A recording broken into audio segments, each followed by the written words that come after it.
Ayan, hello po sa ating lahat. Fiancé at saka si Eds ay ito todo na ano. So, yan po ang topic natin for today's video. Kasi alam nyo naman po, no, ito todo na po nila yung sweetness nila, yung pagpapakilig, pagpapasaya po nila sa atin para sa ganon ay lalong mainis ang mga basher ni Fiancé. Ano, tatawa lang po ako sa kanila. At ayun o, tinatawanan nga po ni Beyonce ang kanyang basher.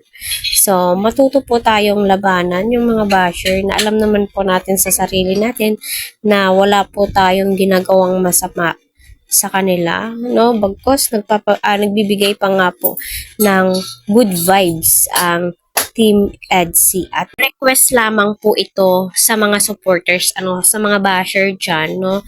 Better to shut up na lamang po kung wala naman pong magandang sasabihin.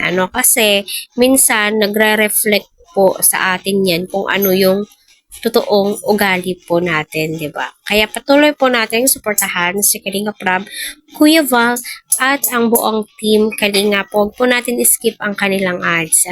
So, alam naman po natin, no, kahit na hindi po itodo ng Team EDSI ang kanilang pang-good vibes sa mga supporters, my God. Sa simplihang galaw po nila, sa simplihang titigan ni Eds at saka ni Beyonce, lalong-lalo na si Beyonce makapagtitig kay Eds, ay sobrang saya na po natin, di ba? Grabe na po yung kilig, no? At masasabi mo na, okay na yan, kahit hindi po ito, no? Kasi mas maganda pa rin po kapag very natural po yung ipinapakita po nilang kilos. Kasi kapag nasobrahan, baka sabihin ng mga basher, naku, napaka-OA. Nope, no? Kaya, suportahan po natin at abangan po natin ang part 18, kung may panibagong twist nga bang mapapanood. Kasi sa part 17, grabe po yun, no?